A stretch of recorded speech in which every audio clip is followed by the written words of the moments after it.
Welcome back to the channel. My full condolences to the Prentice family in Minnesota and our citizens there and communities who's going through so much. We're living through a moment where everything feels urgent. People are scared. People are angry. People want to do something now. I understand that feeling. I've lived inside it before. And I've also lived through what happens when movements let urgency outrun discipline. Urgency without discipline has destroyed more movements than repression ever did. This moment does not require chaos. It requires clarity. It requires skill. And it requires restraint. I'm sure your contact campaigns to law enforcement and members of our armed forces are going well. Keep up the good work, and I thank you so much for doing that.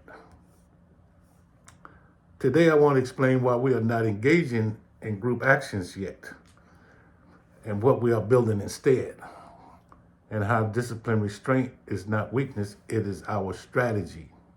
But first, as always, I want to say what our channel is and what our channel is not. I always want to be very clear about that. This channel is not about violence. It is not about harassment.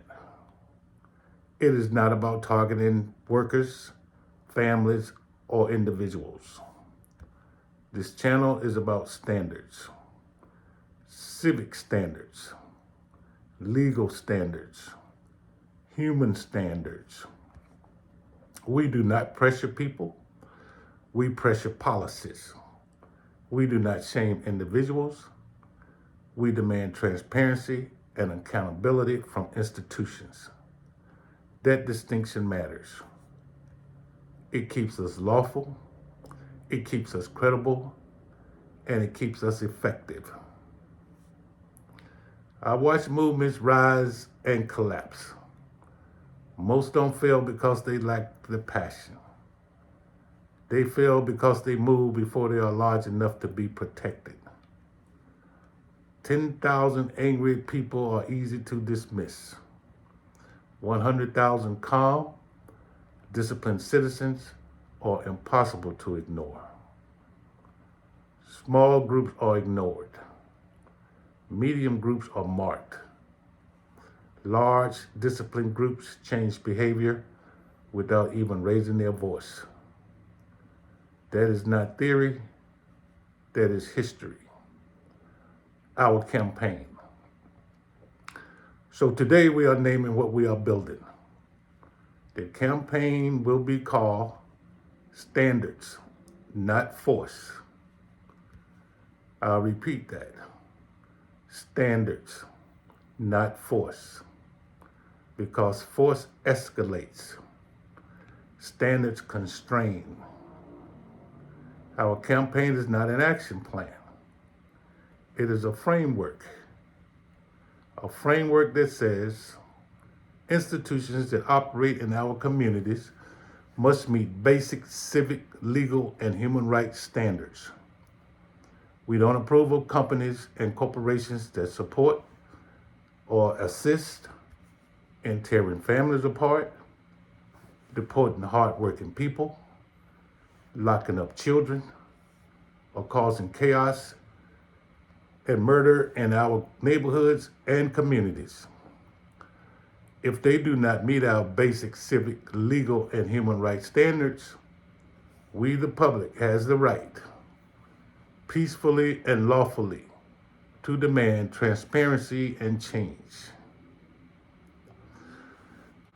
So what standards not force means? It means we ask public questions, we request policy disclosures, we engage boards, owners, and shareholders. We document responses or silence. It does not mean no service disruption, no interference, no intimidation, no targeting of workers or customers. Our power comes from legitimacy, not leverage. Institutions move when the risks of reputational harm exceeds the comfort of silence. That is how change happens quietly and permanently. How corporate accountability actually works. Let's talk plainly about corporations. Those that provide goods and services for government contracts. Corporations do not respond to outrage. They respond to risk, reputational risk, regulatory risk, investor risk. That is the reality, whether we like it or not. And here is the key point.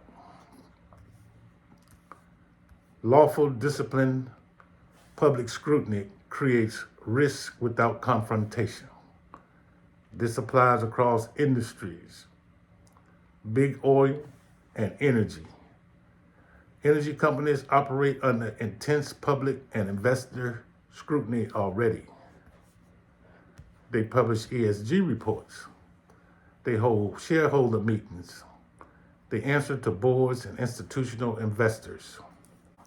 When citizens ask calm, documented questions about compliance, community impact, alignment with stated values, those questions travel upward, not outward. They land on compliance officers, risk committees, investor relations teams. No disruption is required. No escalation is necessary. Transparency alone creates pressure.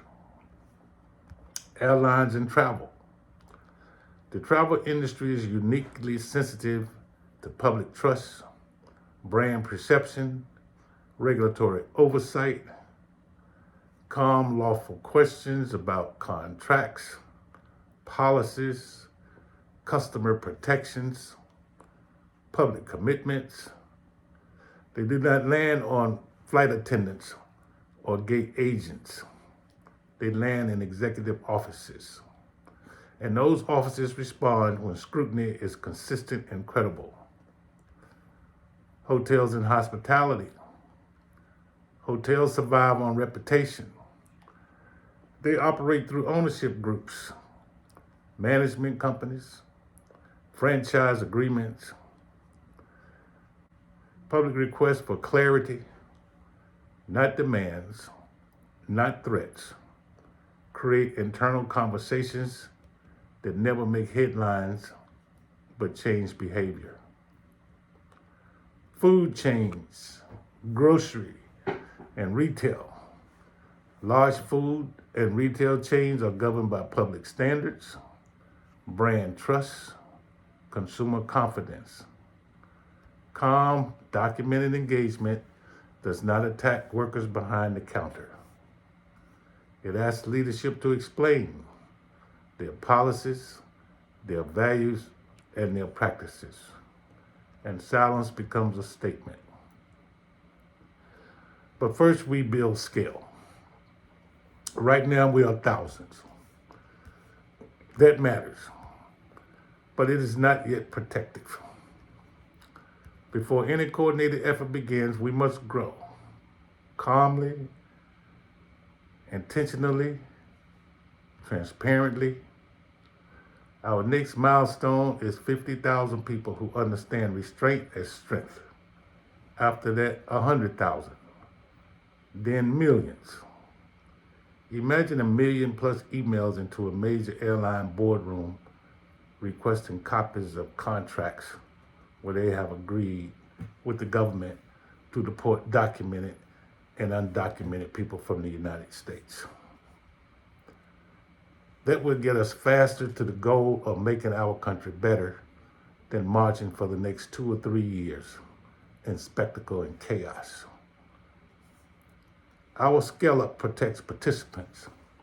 Scale forces institutions to respond seriously, and scale prevents misrepresentation. Moving early feels satisfying. Waiting feels disciplined. Discipline wins.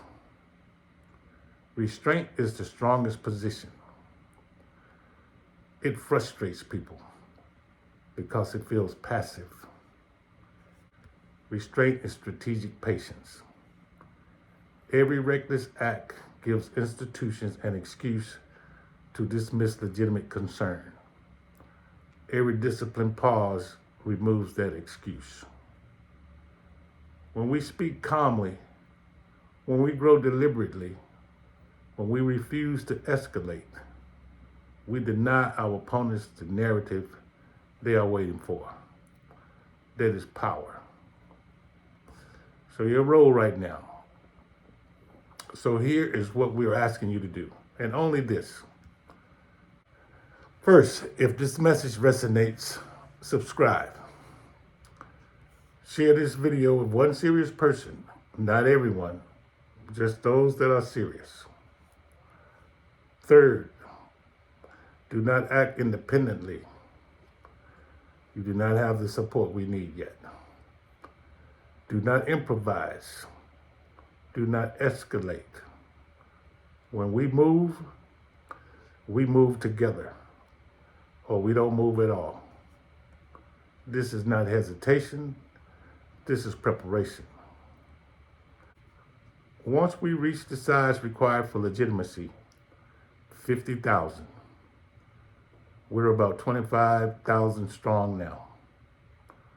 We will release a series of videos explaining how lawful civic pressure works, how institutions respond to transparency demands, what ethical engagement looks like, and our rules of conduct, things we never will do. Each step will be public. Each step will be calm. Each step will be lawful. In closing, remember, force burns bright and burns out. Standards endure. If you want chaos, this is not the channel for you. If you want calm action that's focused with orientated goals, stay here. Standards, not force. See you on the next video.